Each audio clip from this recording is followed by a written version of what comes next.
Coming to you live from the digital wilderness. This is the station where the signal gets strange and the truth gets dangerous.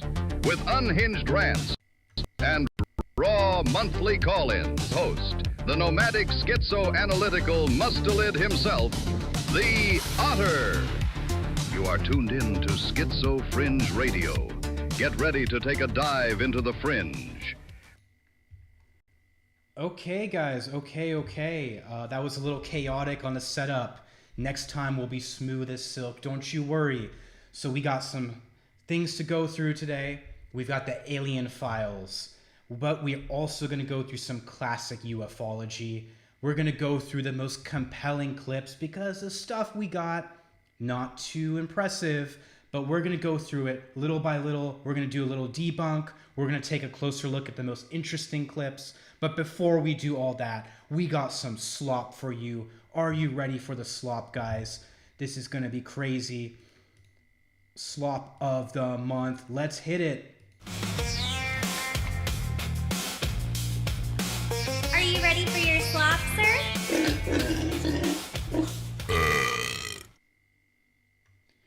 All right, guys. We got some slop coming in. Look at that. So this is the first thing. Unfortunately for the internet, my favorite meal guys. actually is a slop bowl. The reason I like a slop bowl because it has literally everything you need nutritionally. Carbs, it has protein, it has fiber, it has healthy fat, and it stores well in the fridge. Probably will taste better cold than it does warm. And it's really hard to go wrong. I'm just all about counting the colors over the calories. Say what you want. I'm gonna say eating my healthy slop bowls. All right, guys. This is just unbelievable to me. I'm going to have to hit my little sound here, guys. You all know what I mean. Look at this, guys. I mean, these don't look that bad on the surface, right? I mean, look, the Pesto Caesar, got the Mayweather. It looks all right. But look, this is what you actually get, guys. We don't really have slop bowls here where I live in Hungary, but apparently there's 5 different franchises serving these in America. We got the Kubota, you got their Chipotle, the classic, you got your Roots that I had in the very beginning there. This guy's making billions of dollars with his company, serving people from a trough, guys. Don't eat this stuff. You can make this at home, pack it for lunch. This is embarrassing. Don't be caught buying a slop bowl. You're better than that. All right, we're going on, guys. We got a slop news story, okay? I found this one a little weird. So, I mean, in New York, there's a lot of sewer drama. This is not news. I mean, there's the mole people. There's homeless living in the abandoned subway tunnels. We all know this already. We know this. Why is this a news story? Apparently, they're the Ninja Turtles. This was trending for a week. People want to know what they're doing down there. Who cares? There's more important things going on in the world. This is distracting. Slop. Don't pay attention. But I was thinking, because there was a follow-up story, maybe they were connected. Just maybe. But I'm going to have to tell you guys, these are different neighborhoods. We had the Orthodox. Jewish girls, 71 of them, lost in a culvert. Yeah, we're good. Guys, come on. You're gonna wait. Turn that down. That's loud. Sorry, guys. I don't know what's going on here, guys. This is weird. I don't know how 71 people end up in a storm drain system and get lost. It's absolutely bizarre. I don't know if this is really slop, guys, but I thought this is weird enough that we should just kind of take a look at it. Because there's sewer stories all week. They're distracting us with sewer stories, guys. Come on. Let's not bother ourselves with this kind of slop. But we'll bother ourselves a little bit more. Just a little bit more. That's a lot of people. Look at that. They don't even look that dirty. They were apparently lost for 24 hours. Weird stuff. I don't know what happened, man. There's more to the story. Someone, if you're in New York City, go into that sewer. It's somewhere in the suburbs. Look it up. Just figure it out. Just walk around there. Don't get lost. Find out what happened. Here it is. Here's a picture. I mean, it looks like you'd have to be filthy coming out of that, right? What's going on here, guys? Got a huge rescue squad. Look at all that. Bizarre. Truly bizarre. Truly bizarre. Okay, guys. Okay, so we got a little Zoomer slop, guys. Zoomer slop, anxiety, autism. We have to soothe ourselves with adult pacifiers. All right, guys, this is getting a little kooky. We're going to visit some Chinese slop on this show because we always focus a little too hard in America. You know, it's fun to hate Americans, but what's going on in China? There's some truly bizarre things. We actually, I have to admit, this was imported from America, but it's okay. I know there's a weird fetish thing involved with this too, but there's people truly using this for their autism. This is how people soothe themselves now. It's regression season, guys. Look at that. Do you see that? Almost 300 million people watched that video. Look at that. These are made for adults. These aren't ordinary pacifiers. Okay, that one might be a fetish. That one's weird. Okay, guys. But let's see, you know, let's look at checking on the American version as trend. It's not much. Why are adults sucking on pacifiers? What's going on here? Watch until the end to find out. Believe it or not, this trend was super popular back in 2020 when people brought pacifiers to school and used them all day long. All right, guys, so just to prove to you, this is not just freaky people with perversion. This is well-made adult-sized binkies. Anxiety, stress, and racing thoughts. We got autism. We got ASD. I think that's the same thing, isn't it? Well, it'll bring you soothing and comfort, but I recommend you find another way to deal with your problems. And regressing to the state of a child, the world's sloppy enough without us behaving like infants. All right, guys, this is hard. It's hard to even look at these things, but we'll get through it. We're almost done. The slop segment is just a teaser, but you have to avoid this in your life, right? So here we have some AI slop. The world's divided on AI. I quite like it as a tool, but there is the dark side of AI. Now, we just read an Amazon product review for some slop, and we know a lot of them are fake. A lot of them are written by companies, ghost accounts. Now we have an AI, a conversational AI that will talk you into buying Amazon products. Unbelievable, guys. Join the chat. Have yourself manipulated into buying more shit you don't need. Put down the credit card, guys. You don't need it. Here's my advice, okay? This is what I do. I don't like to spend my hard-earned money. I like to sleep on it. 3 days minimum. Do I really need that? Do I really, really want this in my life? And I will tell you what, 85% of the time, it's a no. It's a no. You think about it a little bit, you don't need it, guys. If it's a piece of clothing, put it on hold. Put it on hold, think about it. Okay, guys? Just don't do this. Don't rack up debt for slop. You don't need it. You need very little in your life, okay? We're going on. All right, we're back to China, guys. We had that brief interlude. Okay, guys, the looks maxers are taking over the world. They're all over Korea. They're all over China. They're all over America.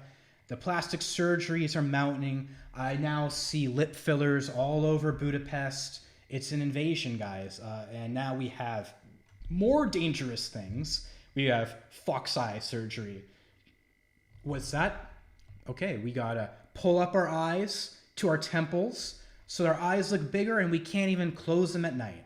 Let's look at this freaky stuff, guys. 你喜欢自然一点的，还是夸张一点的？还是想要小屏扇？小屏扇哈，喜欢上扬一点的眼睛，对吧？7.5毫米是他喜欢。They're gonna pull it up right there. They're gonna put threads in there. 微微上扬的感觉，适当的把内眼角打开一点啊。现在院长已经给我画完线了，请你期待一下吧。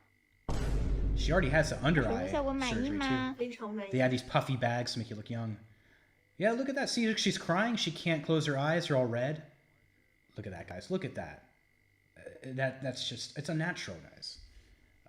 I did the weirdest surgery in China to change my... So let's talk a little bit about an expat trying to chase these beauty standards. They're a little different than Instagram face, so let's look at what they're slopifying their woman with in China. facial proportions. As you guys might know, China has one of the strictest beauty standards in the world. Your face needs to be proportionally perfect. If Chinese people ever tell you, 哇，你的比例完美, then you should know that this is one of the best compliments you can ever get in China. And so the surgery I did was a hair transplant for my hairline. See the full video to know about the cost and the pain I went through. Alright guys, so we're clown on Gen Z a lot, their anxiety, their autism, but we got some just, I mean, this is a turbo millennial slop. This is the queen of Reddit tier, gender slop, LGBT slop, sex slop, all in one, guys. Alright, so we got Genevieve Jensen, children's books for adults. What do we have here? We have fisting. We have My Beaver Hates Wood for the lesbians out there, okay, guys? What else do we have? We got some more. Oh, scissoring. Okay, I mean, looks like Genevieve's got her preferences. Glaze my donut? Okay, maybe she's swings both ways. I don't know. Can you open my back door? All right. Gay men, are you represented too? We got everyone here. We got Ron's Rocket. My best friends are balls. The little bean. You gotta flick that little bean, guys. Oh my goodness. What else do we have? We got just a little bit more here. The Dusty Clam. The elderly are represented. We don't forget anyone here. My fat pussy. We don't fat shame. My extra bone. Was that 2 dicks? What does that mean, guys? We also can't forget our Bonnie Blue sausage party. It's all cool and normal, guys. No kink shaming. No kink shaming. We can just do whatever we want. Okay, guys? This is the world now. Facial. Are you ready to hear her read one of these? Are you ready, guys? This is as sloppy as it's going to get for this episode. Let's go. A facial can be a bit scary, especially if the giver is extra hairy. It can be a lovely present if given with consent. Can't forget consent. I mean, obvious, sometimes wasn't it? But it no, can make gotta your mention face it, guys. sticky. You can take your time or just have a quickie. It can leave you feeling relaxed and chill. Or sometimes it this can be whispery quite a voice, thrill. it grates my nerves, guys. I can't Your take face it, will really. be as smooth as silk How long can we go? Am I going to when you rage have quit? a facial I'm with feeling like rage special quitting, milk. guys. Homemade ingredients are best, which sometimes What is this you can Memphis ingest. corporate style? Like, who would It can spend be money on this? great At for least your have someone pores. draw something decent. If you're gonna Especially make funny. when the ingredients are warm. Guys, I'm losing my mind. All right, guys. So we're on a smooth transition now. So we have this weird story. All right, guys. We have the Nordic aliens talking to Trump. Apparently, it was posted by the White House or Trump himself and deleted. I could not verify that. I could not verify where this came from. Some people say Reddit. I asked AI if it's AI generated. All the AI says it's AI generated. Some Photoshoppers say it's not. Maybe it was a costume troll. So they're putting out a lot of troll videos. Alien.gov. Are we going to forget that, guys? I don't know why everyone's jacked up about this. This is absolute slop. Total slop. Let's see. Because I found out who spread this. Okay, guys? And we also have some counter slop too. Apparently it's the Kingsguard of Norway. This is not true, guys. It's not the Kingsguard of Norway. This is also bullshit slop. Nobody really knows what's going on with this picture. It's a troll. But this is the man here. Jon Stewart. Okay, this guy is big in ufology. This is our transition into next segment. Because if we're going to explore the realm of Schizoland and the fringe, you need to develop a spidey sense for this stuff, okay? Because there's a lot of slop, a lot of disinfo, and this guy, my schizo senses are tingling. This guy is full of shit, okay? And he promoted that picture all for one reason, and that would be to promote his video from 1997 or 1998, allegedly an interview with an alien, allegedly leaked by this guy, codenamed Victor, with his voice is masked here. Apparently, The alien needs to be in a dark room. Apparently, some puppeteers say there's micro expressions and is ahead of its time. But I've seen some pretty impressive movies from the 70s and the 80s. I don't buy that for a second, guys. I'll let this play out a little bit, and you can decide for yourselves if this is real we're or looking slop. at the interview suite at S4. It's kept dark for the comfort of the aliens. The figure who is just barely visible in the left foreground is the telepath, and behind the camera is a raked seating area for observers. Although in this case, I believe the only other person present was a military aide. The alien is seated behind a glass partition in a biocontainment area, which is maintained at biosafety level 2, the lowest designation. Keep that in mind, the biosafety level. Keep that in mind. Protection of the aliens, not us. The theory is that if they were going to infect us with an alien bug, it would have happened 50 years ago. In fact, he's already making an excuse. Okay, so I'm going to skip ahead a little. We don't need to watch this whole thing. So we're going to skip ahead. The alien has a seizure or something. We're at biosafety level 2, right? So do we have hazmat suits when the doctor comes in? That's the aide stepping in on the right. The medical staff should be there by now. They're slow in responding. There they are. I have to say, the medical personnel at S4 are less than first rate. They tend to be selected for their willingness to keep secrets rather than their medical competence. So by the way, the guy he's not spreading the Nordic that aliens light into the eyes. It looks that way, but in fact he's checking for hemorrhaging around the eye sockets. So going through the UFO stuff. Cavity. Going through the UFO stuff, guys, there's a lot of compelling stuff, but there's a lot of slop. And we're going to look at both today. So we're going to go down the rabbit hole. Hold on to your hats. Are you ready? Here we go.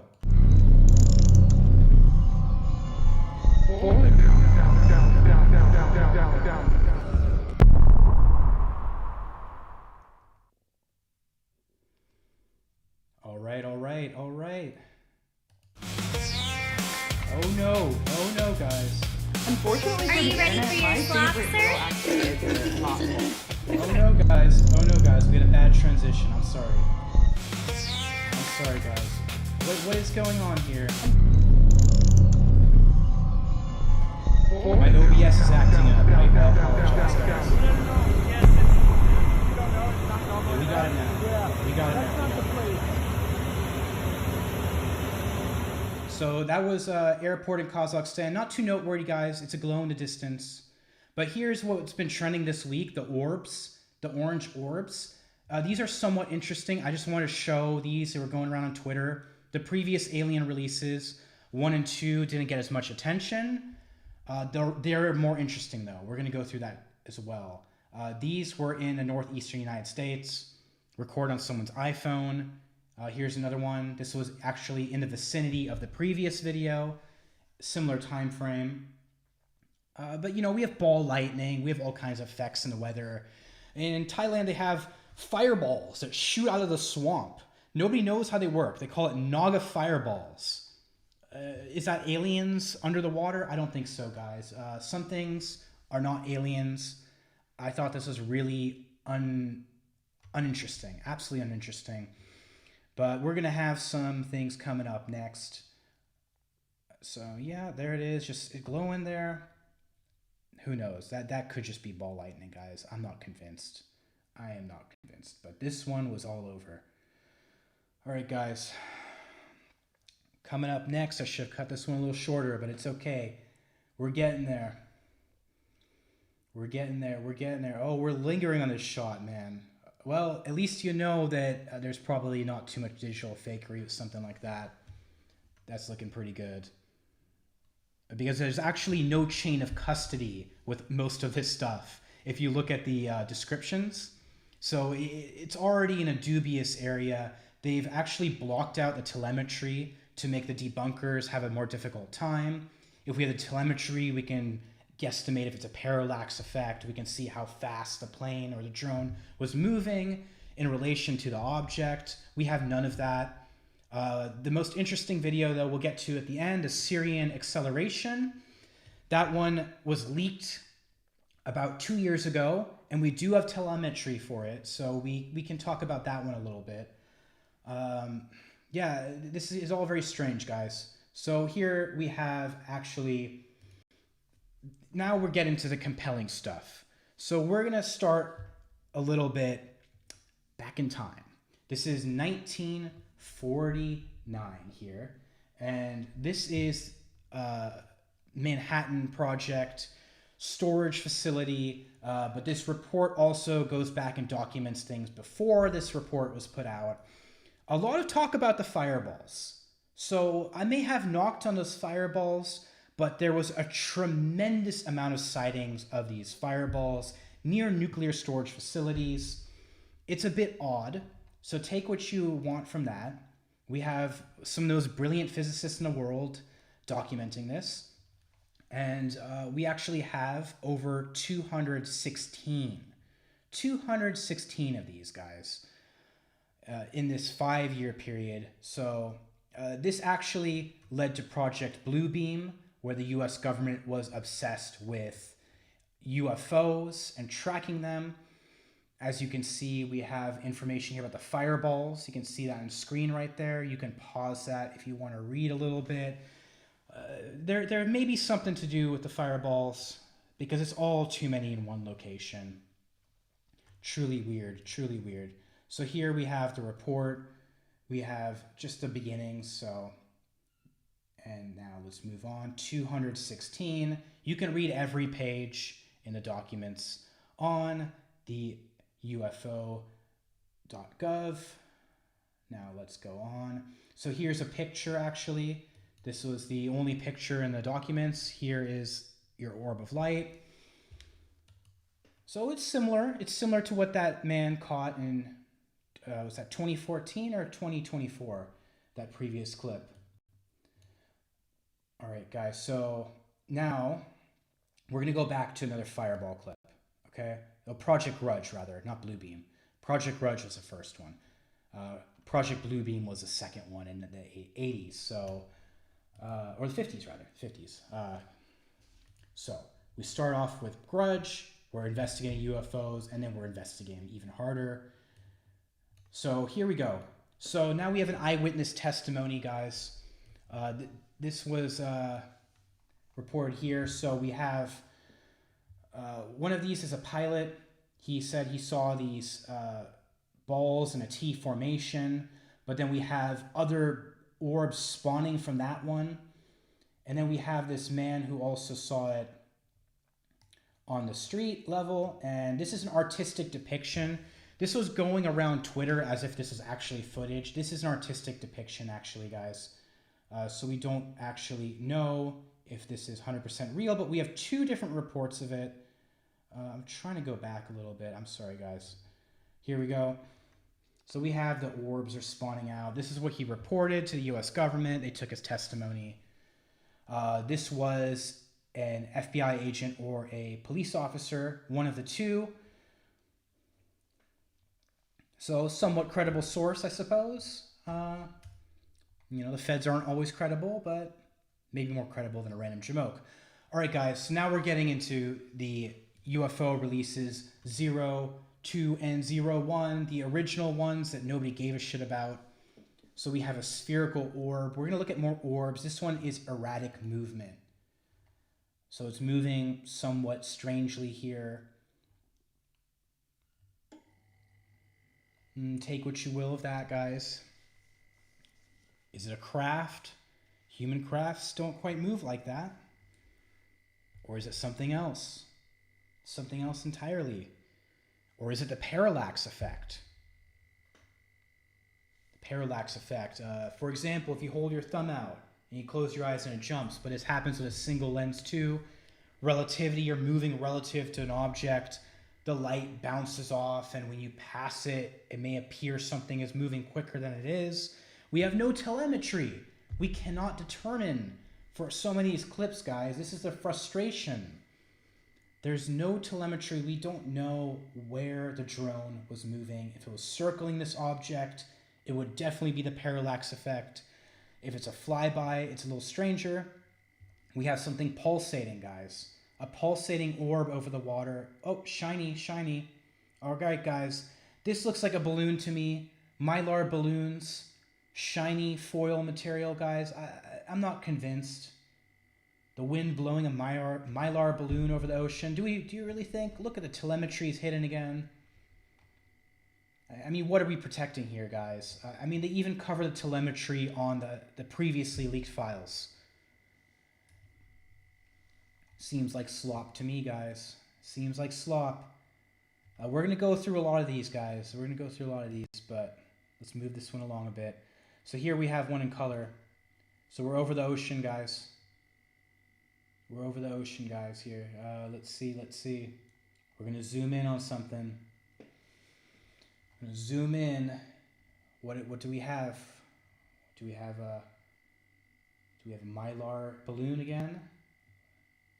We have to cycle. This one, this operator catches something small. He's cycling all his filters.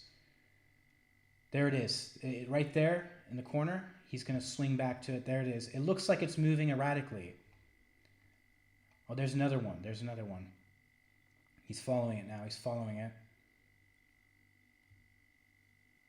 All right. I mean, it's moving maybe fast, but once again, we don't know how fast the drone is moving. It went back the other way. There's another one. This one's making circles. I don't know. I don't know. Are you convinced? Are these UFOs? Here we go. Here we go here. We're back to color. What do we see hanging off this, guys? A string hanging off that. We have a mylar balloon. A mylar balloon. And they put these out as unresolved cases, guys. Unresolved case of a mylar balloon on a string. Look at that. Look at that. Tell me that's not a balloon. Tell me that's not a balloon. Unbelievable, isn't it? All right, we have a lock-on, guys. We have a lock-on here. This one's actually a little weird. This one's a little weird. Okay, let's watch this one.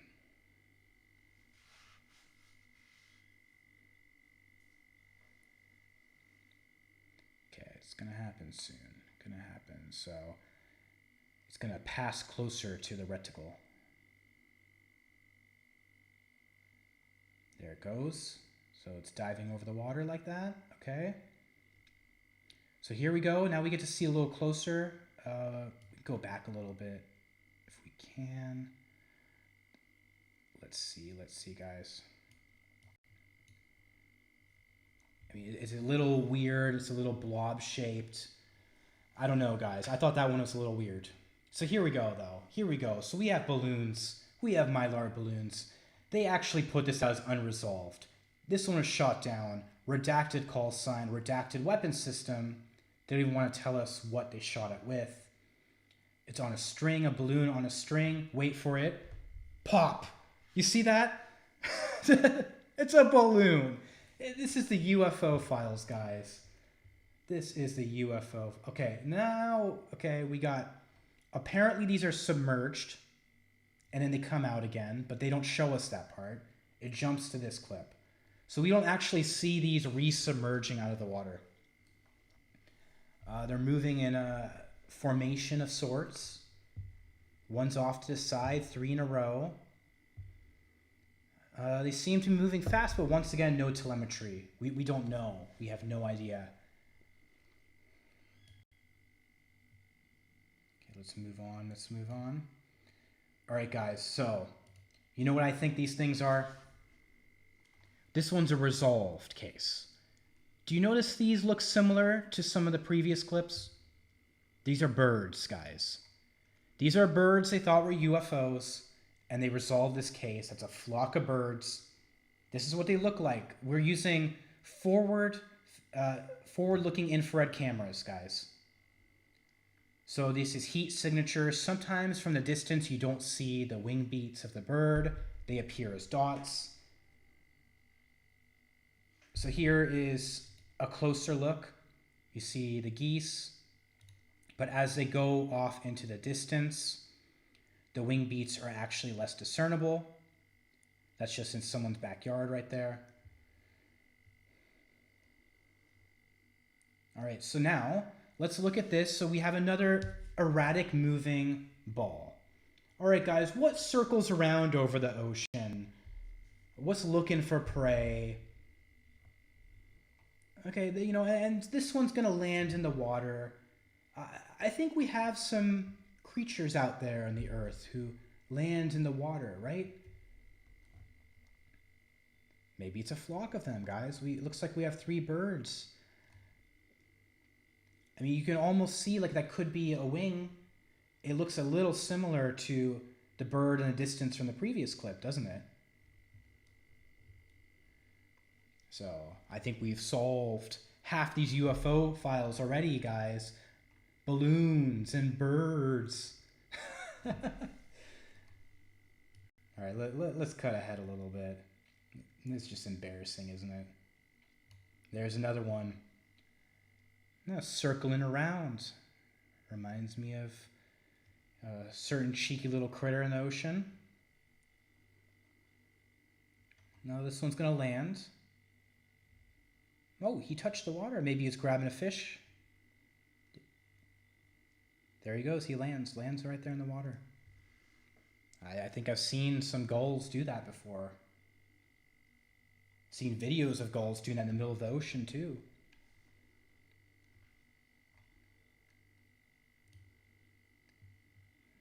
Yeah, another bird, guys. So many of these birds. Okay, this one's weird.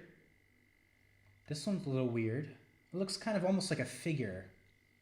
And you know, some of the older UFO reports talk about strange figures and square boxes, beings of light. But then again, this could be a Mylar balloon. This could be a Star Wars clone trooper. I mean, look, it's got a little string hanging along. It looks a little weird. I saw this one going around on Twitter too, but I'm not convinced, guys. You'd be surprised how many of these are resolved as balloons. You'd be really surprised.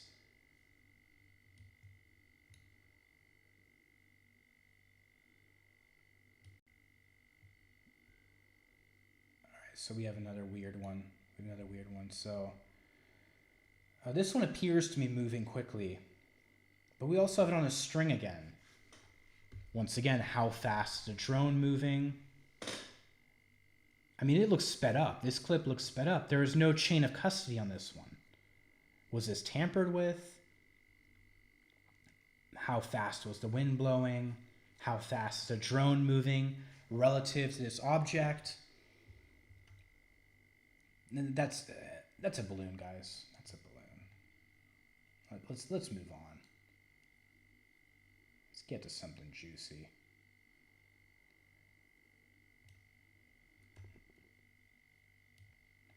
Yeah, with another balloon. Look at that. Another balloon. Another balloon. These people think we're fools, don't they? All right, we got 3 of them hovering around. I think we got birds again, guys. I mean, they're quite hot in the middle, I suppose. Yeah, maybe. All right, so let's move on to the chandelier. This one looks weird. What do you think, guys? Do we think we have a weird chandelier aircraft? I mean, it's moving erratically, isn't it?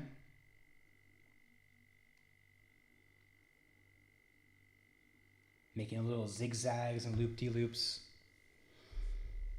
Well, this one was leaked, actually. This one was leaked a few years ago. So this is one of the ones I was talking about where the telemetry is removed for no apparent reason. We already have the telemetry. So we have a little clip coming up next. We have Mick West. He's a programmer. He's got a forum called Metabunk. They like to debunk all this stuff. They take a little bit of a Reddit stance. They try to debunk everything. But this particular one, we have some of his community did give us some interesting insights into what this might be. And I actually have my own theory about what we're looking at because they weren't quite sure what exactly it was. So let's give Mick West a chance to talk about it. You can find him on YouTube. His Syria acceleration. That's the juiciest clip. We're going to get to that soon. I don't agree with his debunk of that one, actually. So you have to also take a grain of salt with a debunk. This still image of a spiky UFO was released by Jeremy Corbell. It's called Chandelier, because apparently this is what a chandelier looks like if you lay on a table and look up at one. When I first saw it, I recognized it looked rather like a diffraction artifact. Bright lights or heat sources often have a star-shaped diffraction pattern around them. This can vary a lot by camera, lighting conditions and the settings, but generally depends on the shape of the aperture and the configuration of support vanes in a compound mirror telescope. On Metabunk, Flarkey recognized the camera as a Raytheon MTS-B, and we see that does indeed have the support vanes in the main camera. There's not a lot of sample footage, but we do see diffraction spikes. But what are these weird club or arrow-shaped spikes? They do look odd, but in a video about the MQ-9 Reaper with a similar camera, I noticed a diffraction pattern that also had clubbed spikes. We also see from the lens flare that it has a square or diamond-shaped aperture, which is probably related. Now, this is just a still image that looks like the expected diffraction artifact of the camera involved, but there's also a description of the object moving around weirdly. We also see what looks a bit like a smoke trail or a contrail. What fits all of these observations? Hard to say without seeing the video, but since this is thermal footage, we are looking at something hot, maybe an explosion. But if it actually moves around, then maybe an engine or a rocket motor, possibly even a reflection of the sun. So it could be a missile or an aircraft in the distance flying away. The hot engine or rocket motor gives the bright diffraction artifact. Perspective compression makes the smoke trail look more dramatic than it actually was. And this could also give the illusion that the object is just moving up, down, left and right when it's really flying away at high speed along a slightly irregular path. It's possible, but this is what I think it is, guys. What makes erratic trails like that, guys? A flare. We're over the ocean.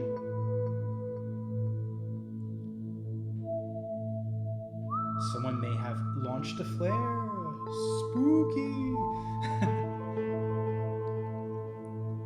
I mean, look, we have a similar smoke pattern, guys.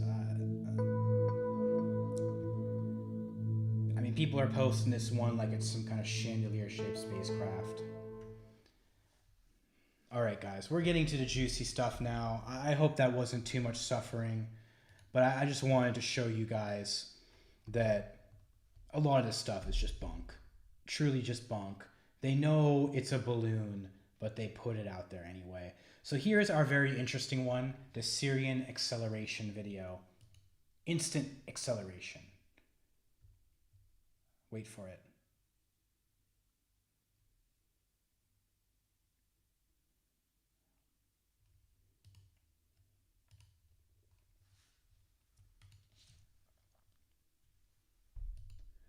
So yeah, I mean, it just darts off like that. Darts off like that, guys. Let's one more time. One more time. It could be parallax effect, but the pilot actually has testified that he knows what he saw. Look at that. This one's more convincing. This one's more convincing. There's no human craft that can just shoot off.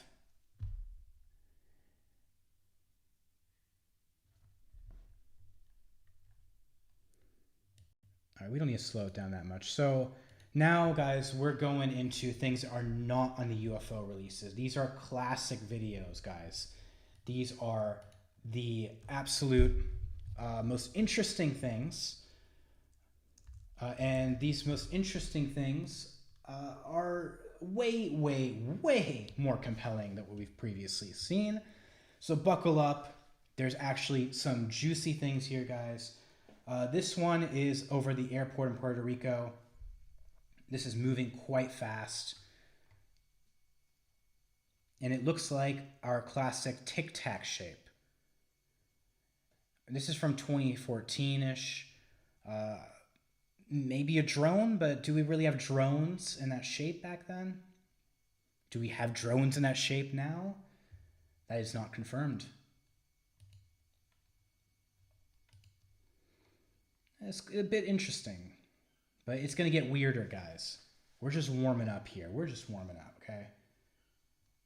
I know I may have convinced you guys that the alien stuff is all bunk, but now I'm going to convince you guys that there's something really weird happening, actually.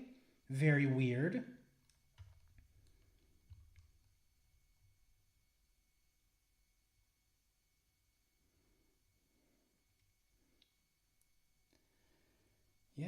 Yeah, a little tic-tac shape. Keep that in mind.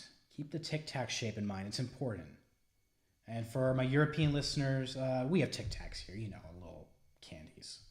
Mints, breath mints, whatever. The orange ones are practically candies. I like the orange ones. La noche a las 8:38 la cámara fija que Televisa tiene dirigida hacia el volcán Popocatépetl captó esta imagen. Vean, está impresionante. Fíjate con mucha atención. Se trata de un objeto no identificado que aparece, ahí está apareciendo, en la pantalla del lado superior derecho. El objeto cruza el cielo, avanza hacia el cráter del volcán, parece que da como un pequeño giro. Esta imagen se vio en el Popocatépetl, la cámara que tiene Televisa. A ver, ahí no hay truco, ahí no hay muñequitos, ahí no hay payasaditas.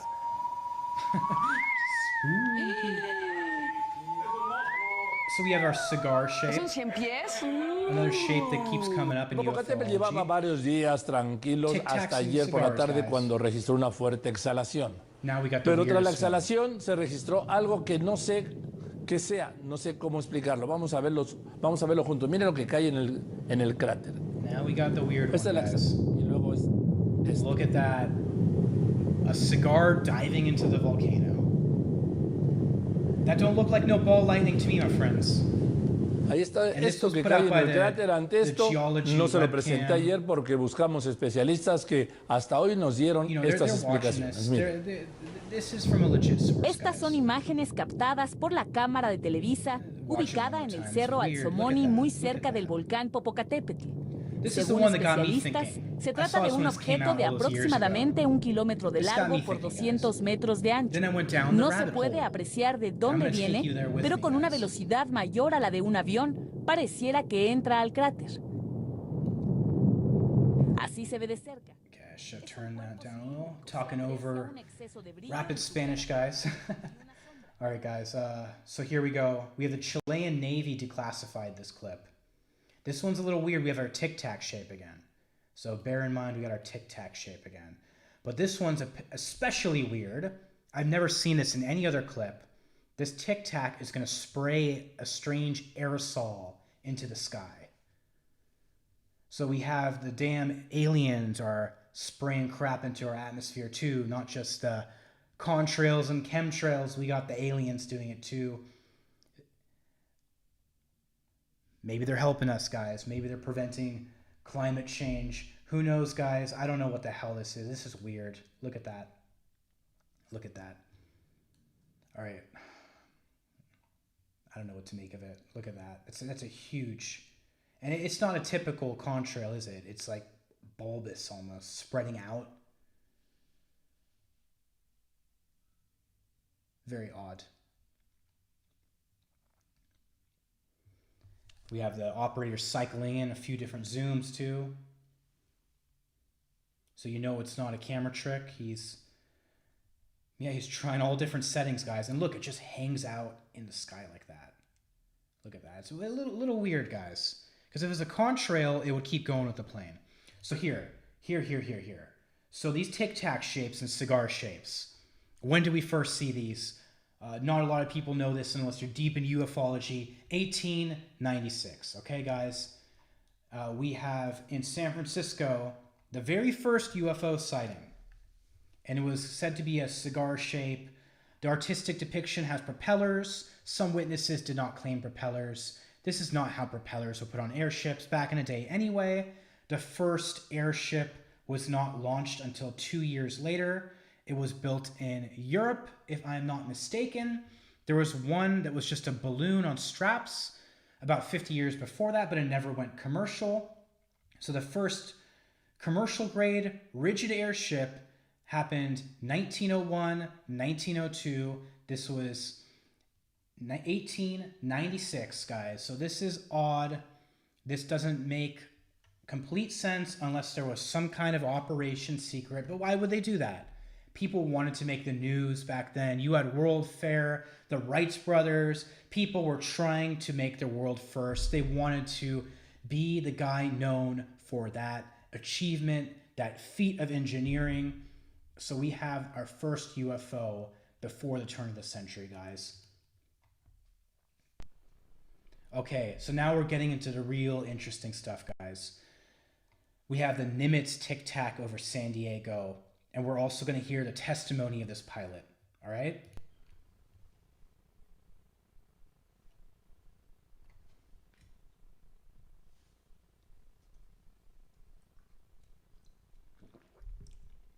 A little gulp for you guys. All right, Tic Tac. Tic Tac's back. No, it's not really flying saucers most of the time, actually. It's Tic Tacs and cigars.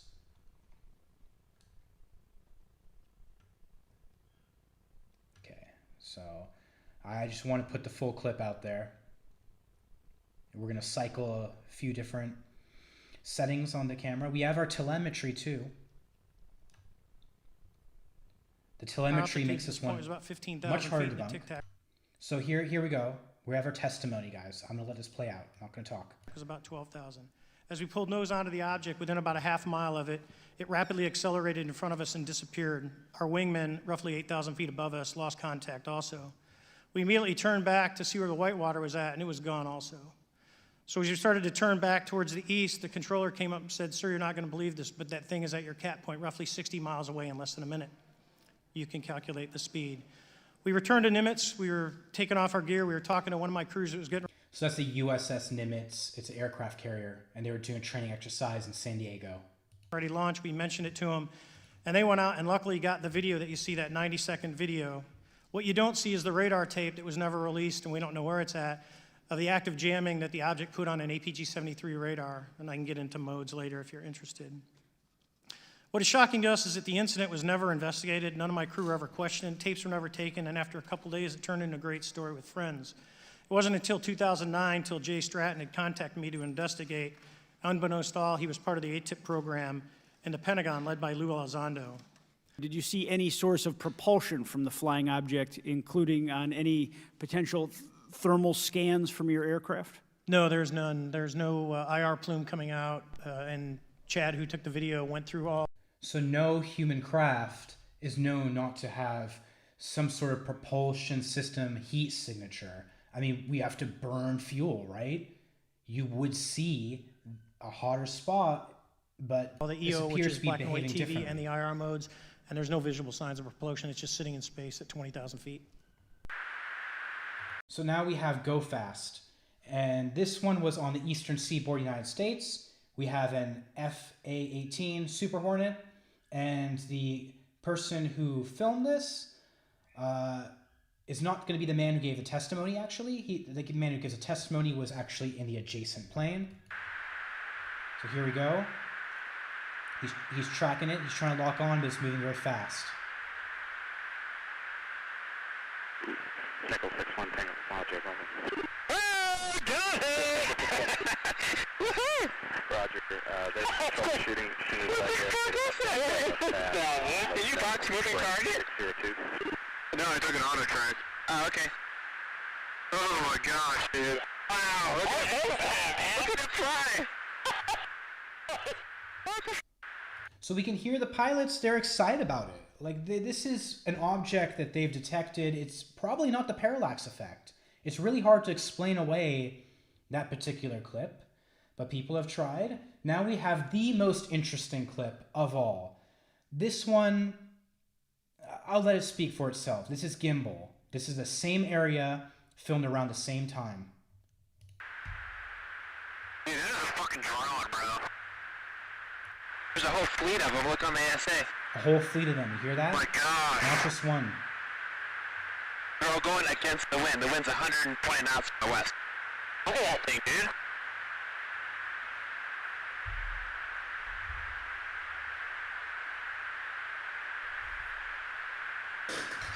That's not our LNS though, is it? It's not. That is the LNS, dude.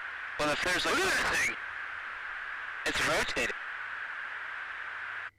During a training mission in Warning Area Whiskey 7. It rotates. It rotates in the sky. What human object could possibly do that? And multiple. And so here we go. This is the one of the adjacent pilots. 10 miles off the coast of Virginia Beach, 2 F-18 Super Hornets were split by a UAP. The object, described as a dark gray or a black cube inside of a clear sphere, came within 50 feet of the lead aircraft and was estimated to be 5 to 15 feet in diameter. The mission commander terminated the flight immediately and returned to base. Our squadron submitted a safety report, but there was no official acknowledgement of the incident and no further mechanism to report the sightings. Soon, these encounters became so frequent that aircrew would discuss the risk of UAP as part of their regular pre-flight briefs. I certainly don't have the... All right, guys. So this is our most compelling evidence. These are what we've detected in the sky, and it makes no damn sense. The debunkers have trouble with those. Those are our best clips. We've had them for a decade now, and they've shown us nothing better. Now, we have this guy here. We have Grush. Grush has been all over now, this declassify movement.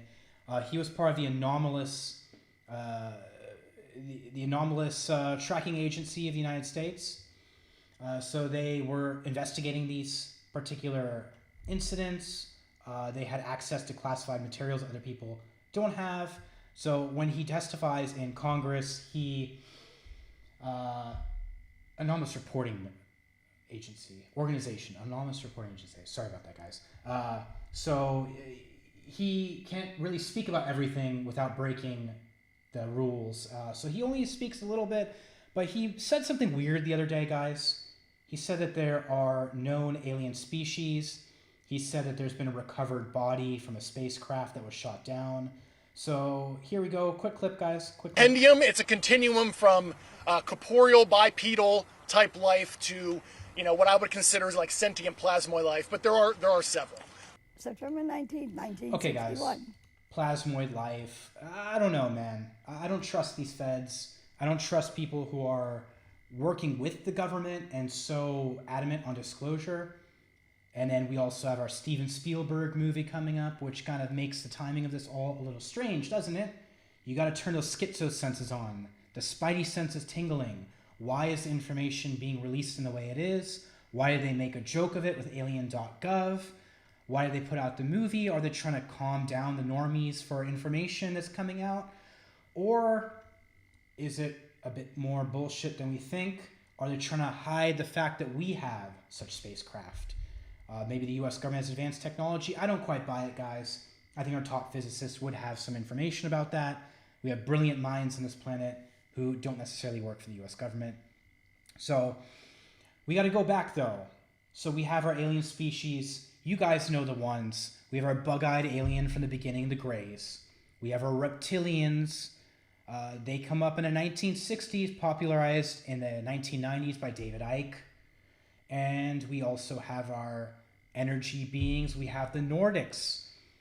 We'll get into that a little bit more in a moment. But first we have the very first description of a gray alien.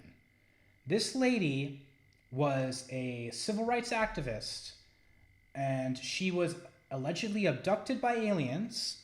She sought no publicity for it. She dropped out of public life except for interviews demanded of her afterwards. She pretty much gave up her social justice activities. So this is not someone with an axe to grind. This is not someone with an agenda. A lot of these people who were allegedly kidnapped by aliens try to publish a book. They have the media blitz. Not the case here. So this is going to be a bit of a long one, guys, but I think it's interesting. Okay, I'll let this one play out. Bonnie and I'm driving home from Montreal. Saw a strange light in the sky, which changed direction, came in, started following us.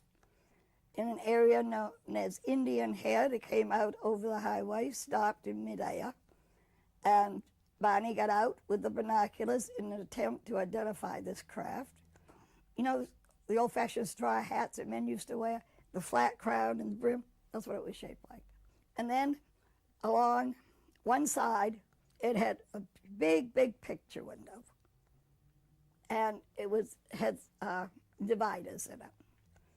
And so as he's looking up at it, and he could see people standing in the windows looking down at him. And the craft began to descend, and he had the feeling they were trying to kidnap him. He ran back to the car. We went speeding down the highway to avoid capture, and then later they were standing in the middle of the road blocking our way. This is what we saw with the car. So this is her artistic depiction. She's a bit of a talented artist, I suppose. This is your view, then, of the UFO people from out your car window? So we don't have the big black bug eyes, which is strange. This is our first view. We have the similar nose morphology, actually, there were 11. eye placement. Talk to me about the features in here and what you remember. I mean, look at this one's face in particular. Tell me what we see there. You can see they're very human appearing. Yeah. Only here, the eyes are wider spaced than ours. Okay. See? Right. The nose is smaller and a thin slit for a mouth. No hair, no protruding part of the ear. We were taken on board, and we were told to relax. No harm was going to come to us. So contrary to the probing, these people were not. They did some testing of treated poorly by the aliens. And allegedly showed me the star map of where they were from. There it is. Yep. This is interesting. Okay. This is the map you drew. She no experience in astronomy. This is amazing because she places these in Zeta Reticulum. Not a thing. So the Greys are allegedly from Zeta Reticulum. That's where this story comes from. This lady here. 1961, but it was not known until a Boston newspaper reporter. So for 5 days, it wasn't known, and the Boston Globe got a hold of that story, guys. Absolutely unbelievable, almost ludicrous. Now we have another abduction. Given that that terrible start off, why don't you tell me what happened? I think this there was was 7 of us. We were working in the woods in multiple Beaver, Arizona, and we had quit for the day.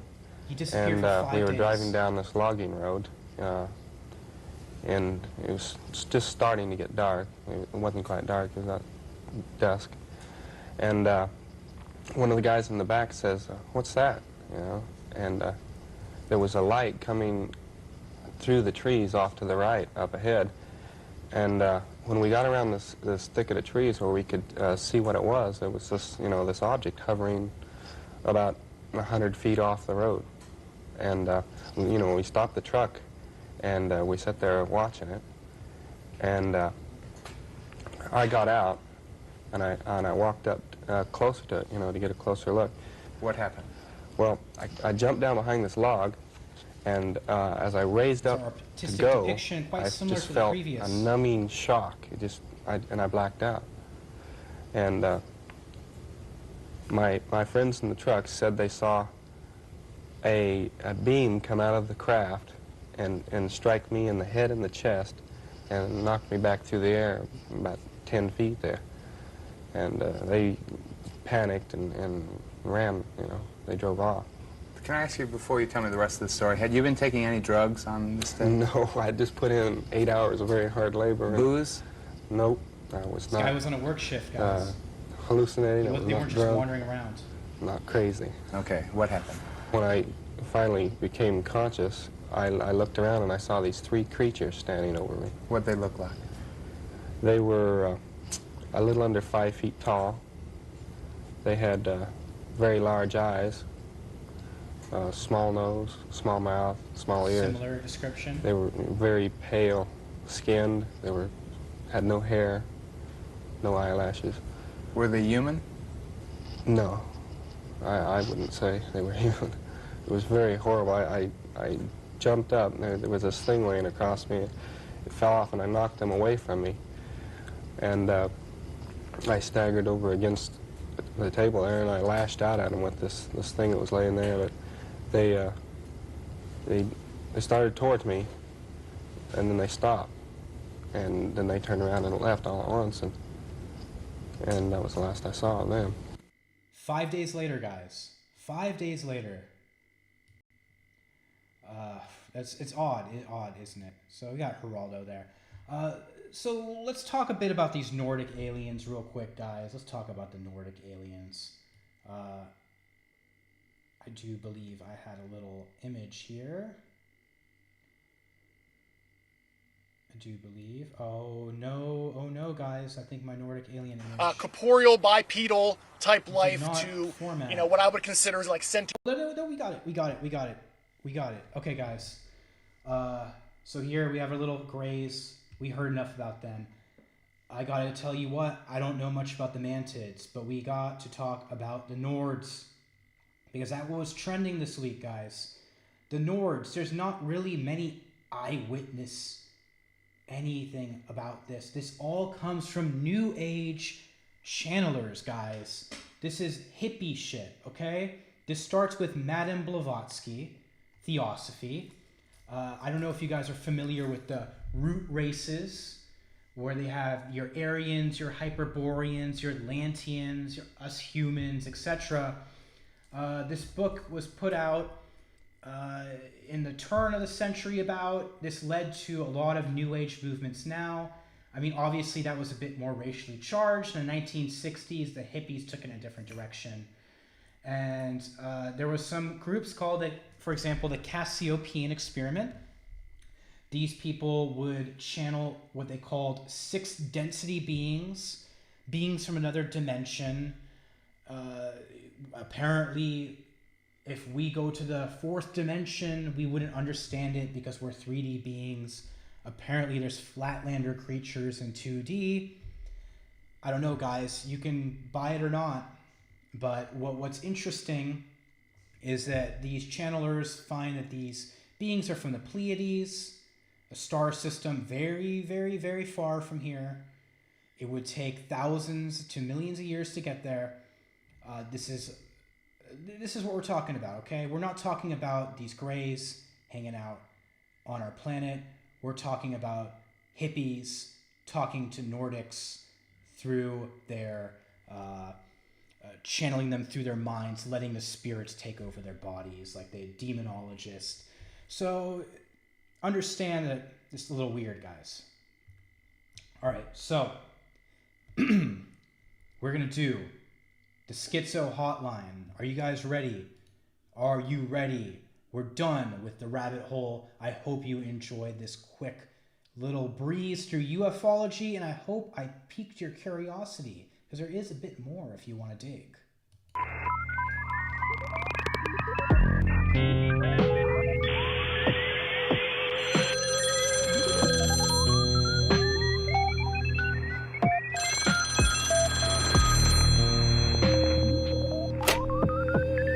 You're live with SchizoFringe Radio.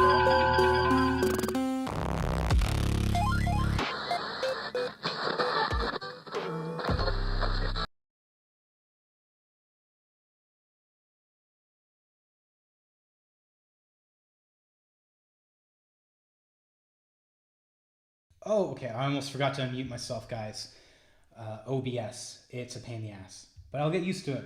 We got some chats up here. Let's see. Let's read some chats.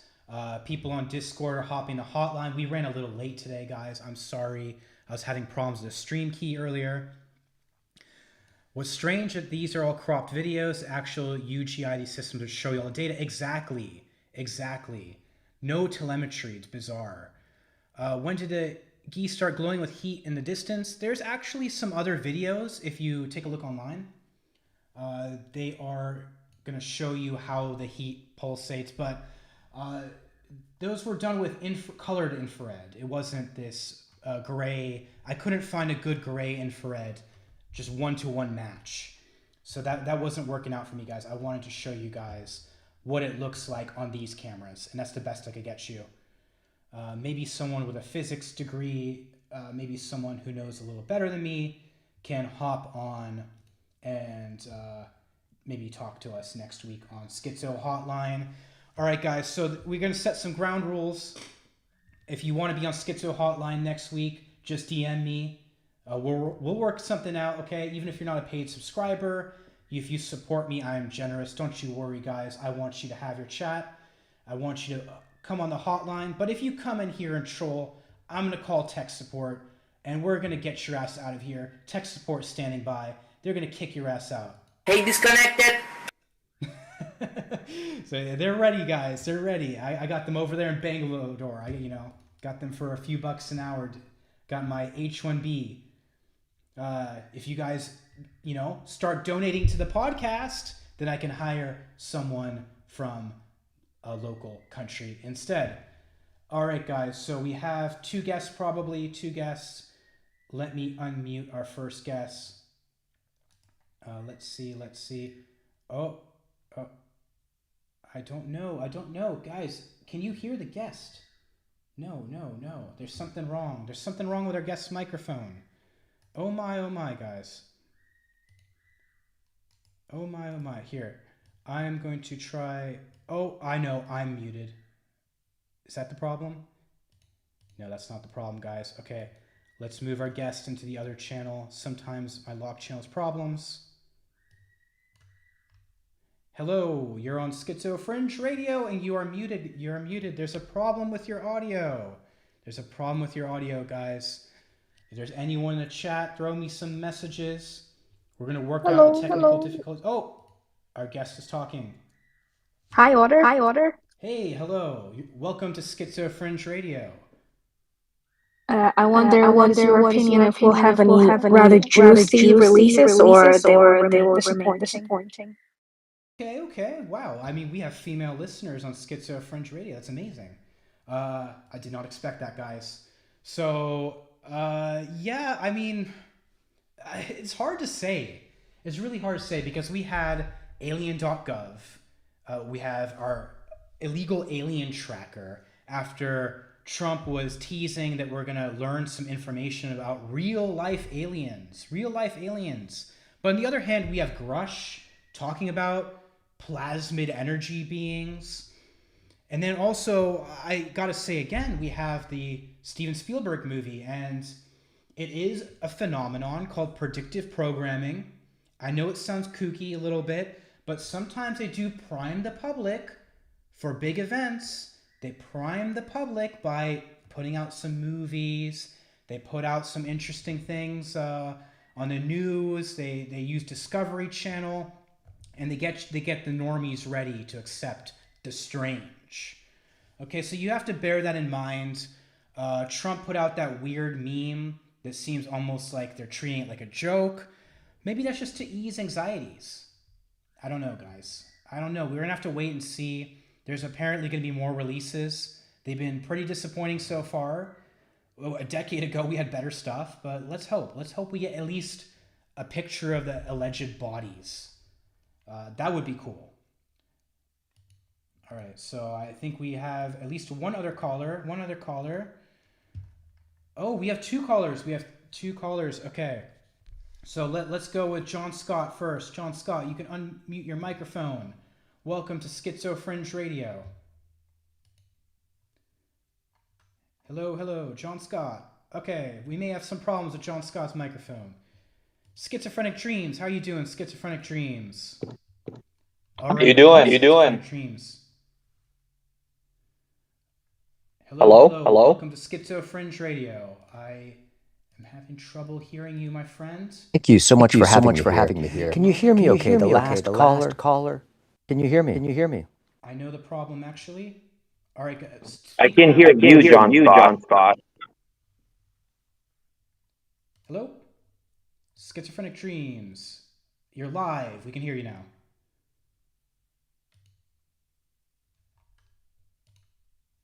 I guess not. Oh my, guys. Oh my. We having some technical difficulties with the call-in segment. Some technical difficulties. All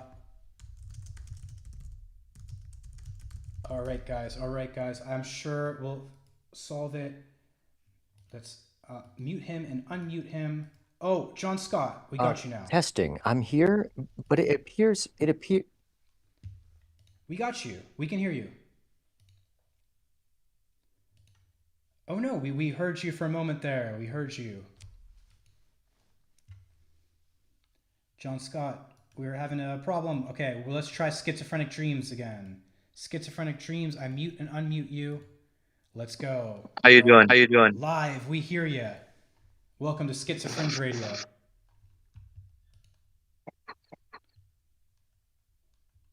Hello? Do you have a question for the show? I'll let John Scott go first. All right. We'll let John Scott go first. John Scott, you're unmuted again. Give it another go. John Scott, we heard you earlier. Your microphone was doing well. We're not sure why you dropped off.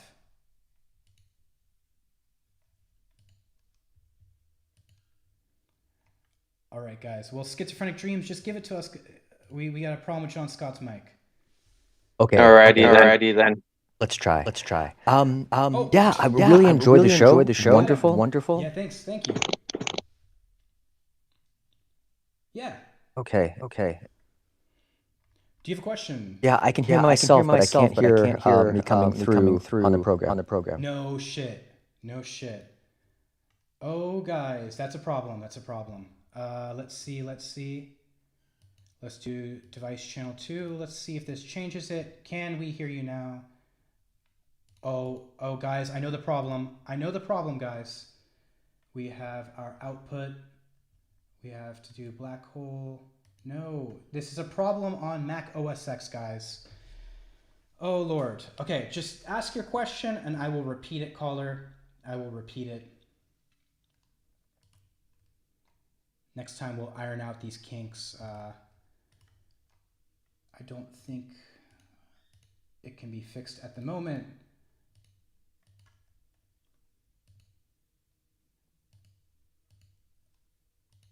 Testing. Hey, caller, give it another go. Give it a try. Anyone. You're all muted. Does it work now? It seems to be. I have audio. Alrighty then. I'm not sure what's going on with Mr. John Scott. Good call. Good conversation so far. On the alien thing. Are we sure we're not dealing with, sorry to use Alex Jones, but interdimensional beings? There's a theory within the plasma theory community that plasma is actually a living entity. Plasma in itself is a life form. And this is something that's talked about within the more fringe areas of that field. And so a lot of the things that we're seeing with those military videos are in fact creatures that are just observing. That is an interesting. And so ever since, go ahead. That's an interesting take, and honestly, not one I've explored personally. Yeah, there's a kook doctor in theology that writes about this. Joseph P. Farrell. I don't agree with some of his other hot takes, but one of the ideas he proposes, and he actually ties it to a book. Let me see if I can find it. Google Plasma Alive book. While you're looking for that, someone did mention Close Encounters. I think that might be a caller though. Oh, did you find the book? Yeah, it's called A New Science of Heaven: How the New Science of Plasma Physics is Shedding Light on Spiritual Experience. So it's real close to the whole theoretical plasma aspect. And what originally you call the OG scientists of plasma physics in America noted was that when you would apply a force on plasma through magnetism, the plasma would react to that force in a way that the way a celled organism would. When you would apply the force, it wouldn't move always in the same direction. It would move in such a way that it would try to avoid pressure, for the lack of a better word. And so as you collect more and more plasma, you're able to concentrate more and more and more consciousness within, because after all, it's just an energy state. And so what you're doing is you're just consolidating more and more consciousness as you collect more and more plasma. One of the interesting things is that a lot of this light or those blue orb phenomena that you see with those pilot videos or pilot cams, those didn't really start occurring until after they blew up the nuclear bomb over Hiroshima and Nagasaki too. So that's another interesting point, because once you start, what is a nuclear bomb but this giant plasma, right? You're just creating a localized sun. And so when you're consolidating and you're generating that much plasma, you're going to get the attention of whatever is it above or below this particular dimension.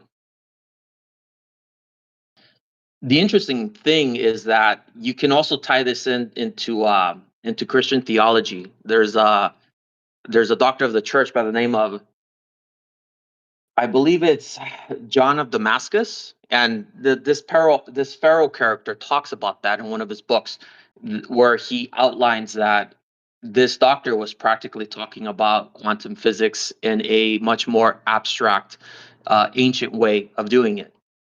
And so all this disclosure that we're seeing from the government is them essentially letting us slowly know that there are interdimensional space beings, which we are in contact with.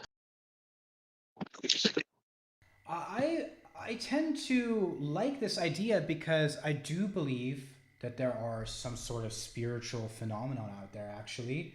And I do believe that consciousness itself impacts material reality. I would say that there's no distinction between the two, actually. That consciousness is another physical force in our reality, the position of physicalism and philosophy. So I'm there with you. That's an interesting theory, and I'm surprised I haven't come across it. I like it. That's cool, man. Yeah, it's very fringe. And I mean, let's say we're on the money, right? This is the last thing, let's say our overlords would want us to understand or see, because then it has specific implications. There was a study done by some of the Ivy Leagues. I'll have to get more of I don't write these things down, but there was a study done where, do you know how, and this might sound tangent, but do you know how randomness works in this universe? It depends how you're defining that, because I do know, maybe you're alluding to the pair studies from Princeton, where they had consciousness. It was then there was an impact on random number generators. If people focused hard enough, it was a very tiny effect, but it was still within accepted statistical thresholds, margin of error. Yeah, and so if let's say that is the case and that you can affect it, what then happens when you hyperfocus your guide of people into manifesting a certain idea, right? You create, what's an egregore, right? In the end, we're going back to alchemy. All of this is just alchemy. Yeah, that's right. I mean, I use the word egregore in my work, even though some people have objected to it, but there's no better way to understand what's happening. When we create a system, this system exists outside of anyone's one mind, but we're all subject to it. And whether that's an institute with its own rules, whether it's our culture does not exist in any person's one mind at once. It exists out there, also in the ether. I bumped my microphone, sorry. I'm all for the egregore. That's why I believe there's no distinction between mind and matter. It's all connected. I'm definitely right there with you. Does Mr. John, is his thing working now? Thank you for calling. No worries. Show. Let me try talking again. Can you hear me okay? We hear you loud and clear. Wonderful. Welcome to SchizoFringe Radio. Great. I absolutely love it, and I love it that I have not been the first person to speak, because you've said everything that I would have wanted to say. That for me, the split between alien phenomenon and what is truth, reality, for me, that is measured by consciousness. To me, that's the highest measure of the human experience, is consciousness. I also believe absolutely what you've said, that our conscious activity, the way we conceive the world, the way we think, that shapes our experience, and down to the physical level. So with alien phenomenon, what I find is potentially destructive about it is that it leaves an avenue of exploration for the materialists.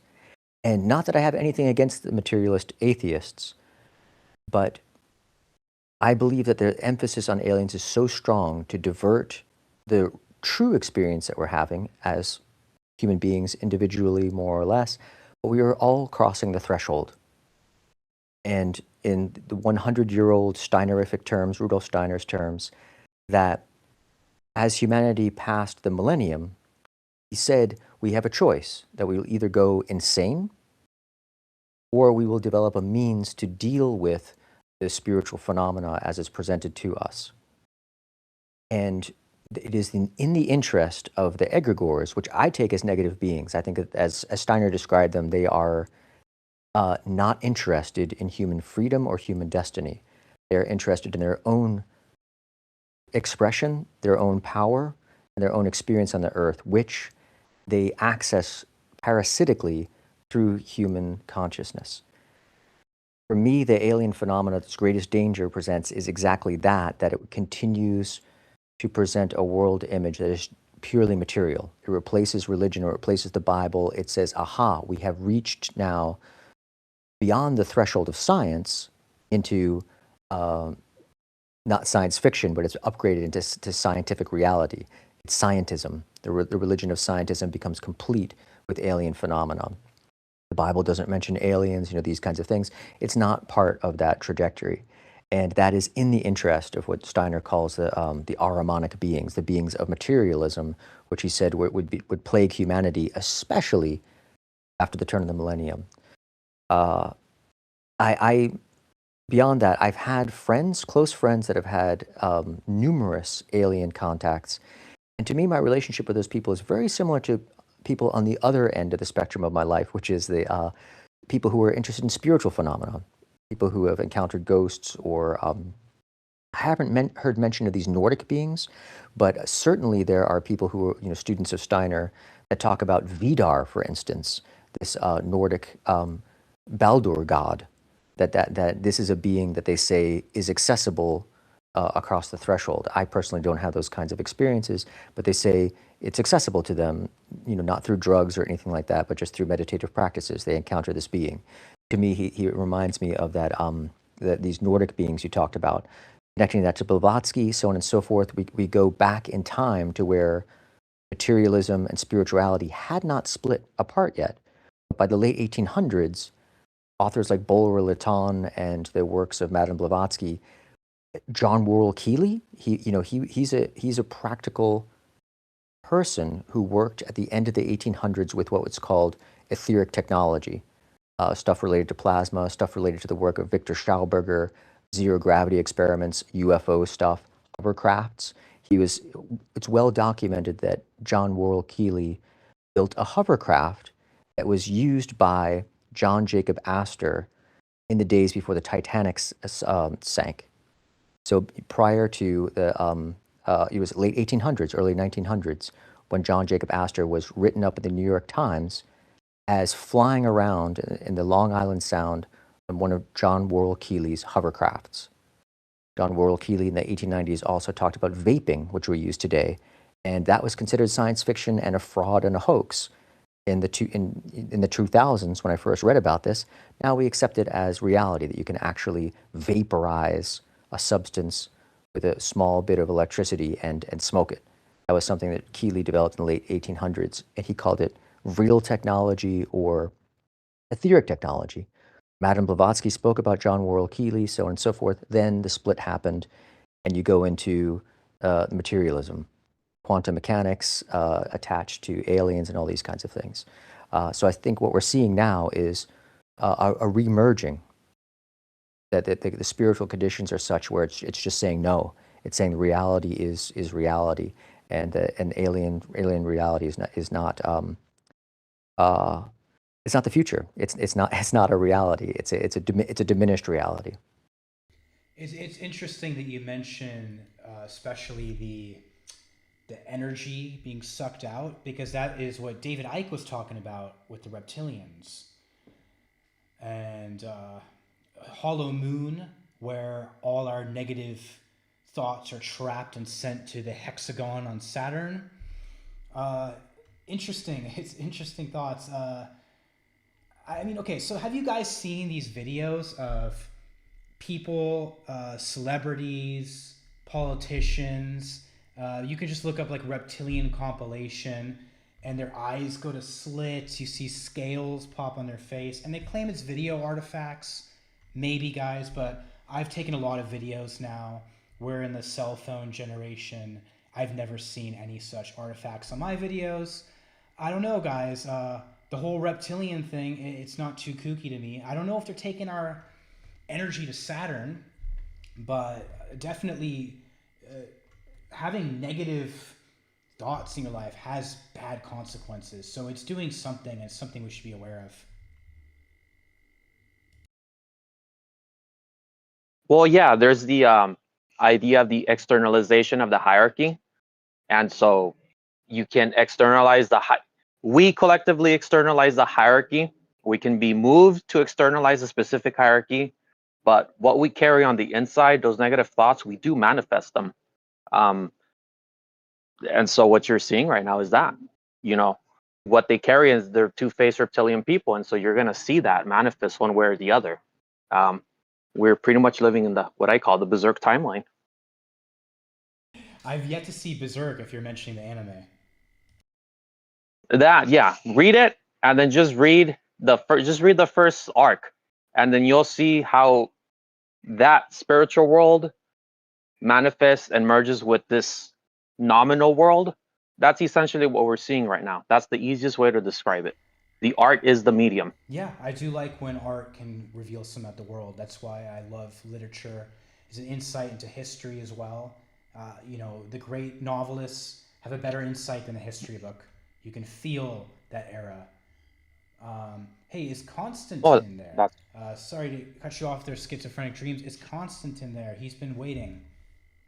No, it's fine. Can you hear me? I can hear you, Constantine.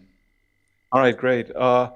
It's very interesting. Like, I've been watching your live stream now for a while. I didn't see all these videos before, these short clips. Actually, I just never bothered. And it's very good that you actually collected them all together with your commentary. So I actually learned quite a lot, I think. It sort of reminds me of Jason Trojani's book Closer Encounters, which I think you've read, right? I've not Closer read Encounters. it all because it's a mammoth book, but I did flip Right. through I actually edited the book for Arctos when I was working for Arctos, so I'm quite familiar with it. And it's about the UFO phenomenon, but Trojani actually argues that it's not aliens, right? I mean, there are no aliens, meaning extraterrestrials. He says there are Nordic time travelers, basically. I mean, the UFO that we see, because he argues that, I mean, before World War II, I mean, even in the late 19th century, you had these American tycoons, like these very rich American businessmen working together with these Prussian, at that time, militarists from Germany, and they were trying to create a sort of Nordic master race. And then, of course, later on in World War II, they teamed up with the Nazis. I mean, this is all according to Trojani's theories. So you had these American businessmen teaming up with the Nazis, and they developed time travel like during World War II already, and they sort of created a breakaway civilization because they mastered time travel. I mean, these people, they then traveled back, I think, 250 million years into the past and settled on Mars, created this human colony on Mars before humanity even existed. I mean, it's sort of like a paradox, like Back to the Future, I suppose, or the chicken and egg question, because they travel back in time 250 million years, they create this civilization on Mars. And then there's a sort of civil war on Mars. Like you have these two factions of these Nordics, and they're at war with each other, and they destroy the civilization on Mars with nuclear weapons. And I mean, this is how Trojani explains that. I mean, you have all these sort of like strange phenomena on the Martian landscape, like that face, the pyramid, and various other things. I'm sure you've heard of it, seen pictures of these things. Yeah, the Martian face. I mean, it is a bit weird, yeah. right. I mean, these are all remnants of this Nordic civilization, according to Trojani. And then the survivors of this sort of nuclear holocaust on Mars, they went to Earth, and they established underground sort of cities and also established Atlantis, the civilization of Atlantis, and sort of genetically engineered or geoengineered humanity, the human race. Sort of they created the human race.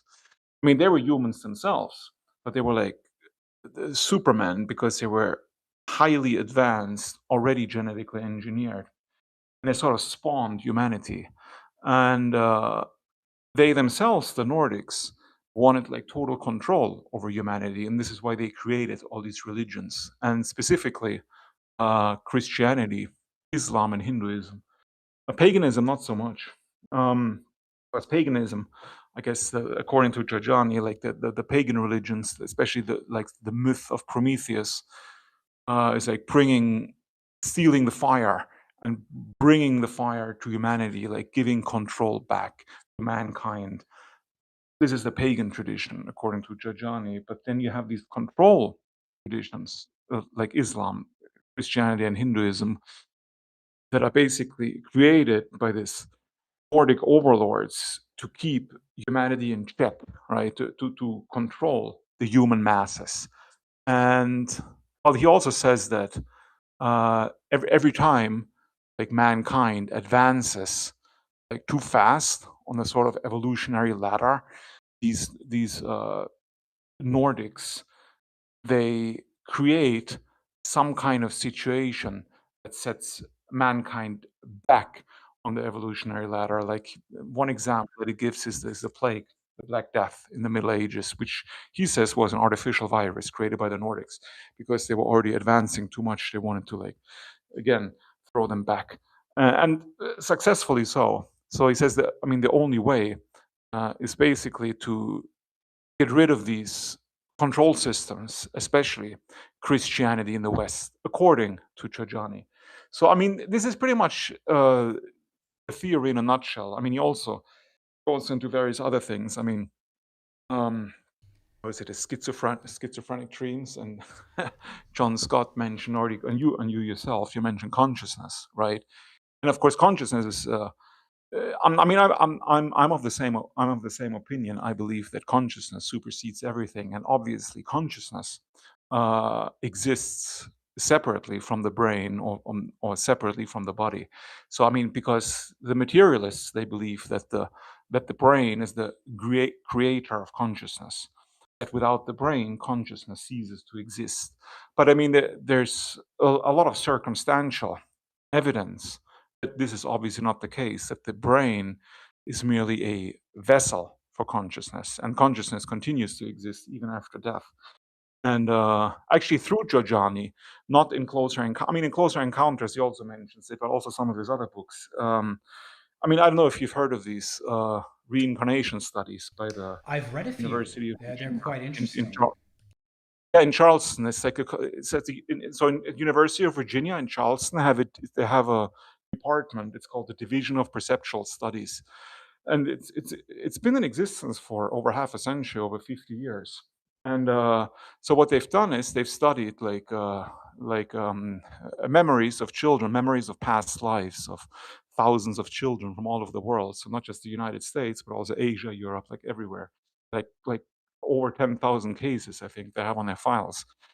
And they ask them like questions like who were you in your past life, and the children, usually before the age of 5 or 6, they explain sometimes in great detail like who they were before they died, where they lived, even the names of relatives, maybe the names of wives, children, and so on. And through these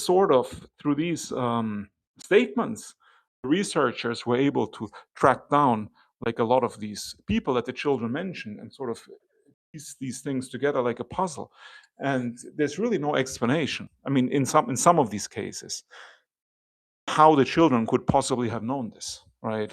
I mean, even Carl Sagan, the famous science fiction writer, he knew about these studies, and he admitted there was something unusual about it, and that could not be explained just by from a purely materialist perspective. So, I mean, it's quite astounding. And I mean, the interesting thing is, what I find most interesting about these reincarnation studies is that they're done not from a sort of spiritual or even religious perspective. They're purely from a scientific perspective. Like they use a scientific method to study these cases. But the people that publicize them and talk about them, I mean, they're convinced that either reincarnation is real or there's something else behind it. I mean, they also study other phenomena like near-death experiences, where you have like a person who's clinically dead, like on the operating table, and he's like floating above the doctors, and can and then he's explain reanimated. exactly what happened to him. Right? He can say what he can say. Like he can recall the conversation that the doctor had with the nurses while he was dead, right, clinically dead, and correctly. I mean, there are numerous such cases. So I mean, yeah, it's I'm quite convinced there's something to it. But I mean, according to them, it's sort of. I mean, they say it's like a natural phenomenon, right? Like reincarnation is a natural phenomenon, and they one guy says he thinks it might be connected to like quantum physics or the quantum entanglement somehow, like consciousness, the idea of consciousness. It's all quite interesting, I think. But yeah, there's definitely something to it. And I mean, the connection to aliens, I mean, with the egregores where you just manifest these things, I think there's also something to it myself personally. Yeah, that was also Carl Jung's take that this is a new myth that people live out. Like, you know, people used to have experiences of gods and all, and call them hallucinations, call them real, whatever you want. His idea was that this was the new spirituality of our time was aliens. So yeah, there's a lot of interesting takes out there. Giorgiani also believes that reptilians are the ones on this planet, and they use the Greys as robotic, engineered creatures to manipulate us. No, actually, no. Well, he used it. No. I mean, it's almost, but it's actually the Nordics who are in control. And the Nordics are humans. They're the time travelers. Oh, that's right. So the reptilians are the half-breeds and the Nordics engineered. Yeah, and the reptilians, they're also only like servants of the Nordics, basically. The same with the Greys, right? And but they're no actual aliens. And because he also believes in reincarnation and the survival of consciousness after death. And he says that these Nordic time travelers, they also want to harvest people's consciousnesses after they die. This is why Giorgiani basically always says, "Don't go into the light," right? When you're dead, like don't go into the light because that's how they trap you, basically. Yeah, back in Samsara, right? Exactly. Yeah, he says, "Well, in the Bardo state, you know, you have to train yourself, like while you're still in this, like, I mean, earthly incarnation." For the Bardo state in which you will find yourself after you die to make the right decision, so you don't become a prisoner, basically, so they don't steal your soul or your consciousness. Because you can, according to Giorgiani, you can sort of evade this capture and direct your consciousness towards the next rebirth. I mean, Giorgiani himself, I mean, he said so himself, that he believes that he's a reincarnation of Nikola Tesla, right? Yeah. So, I mean, maybe, who knows, right? Interesting. I don't know. I mean, but that's what he he's said. a wacky guy, but he's got some interesting leads, and you just saved us the trouble of reading like a 2,000-page book. Oh, it's not that big. I have it right here.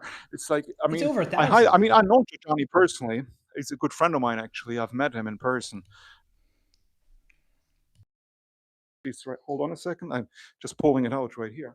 So, Closer Encounters, yeah, it's like what, like, it's like 500 pages about. That was 1,000. The ebook is longer than No, but it's really, really good, because what he does is he puts together all these like different theories, like aliens, UFOs, reincarnation, paranormal, ghosts, and time travel, and he creates like one narrative where all these sort of theories get sort of put together into one sort of whole that makes sense when you read it. Yeah, right? Like that's what's always been compelling about it for me, actually.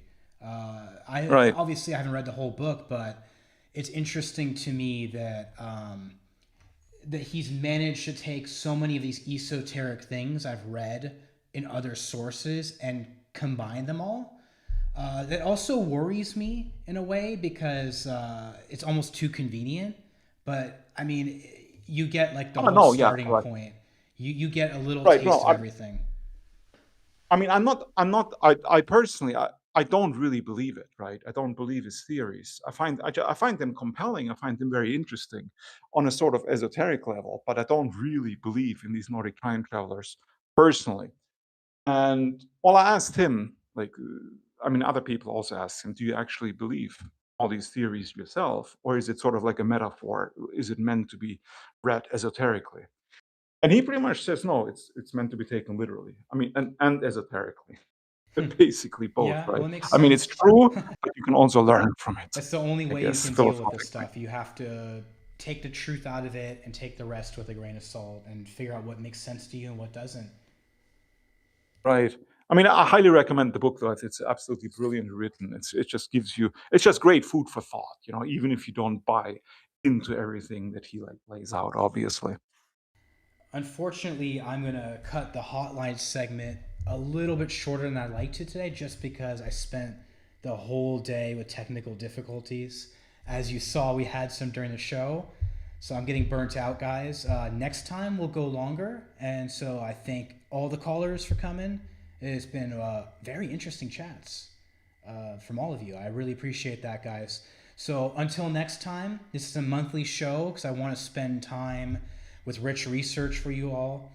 And yeah, look forward to it, guys. I'll be posting on Substack what the next show will be about within 2 weeks. And cheers, salute, and keep yourself skeptical. Keep your guys also interested in the fringe because you can't be trapped in normie world, in the slop world. All right, outro. This is Schizo Fringe Radio, signing off. That's the end of today's transmission. Thank you for tuning in. If you're enjoying the show, help us keep the lights on. Subscribe on Substack for Discord access and check out our merch on Etsy. The Signal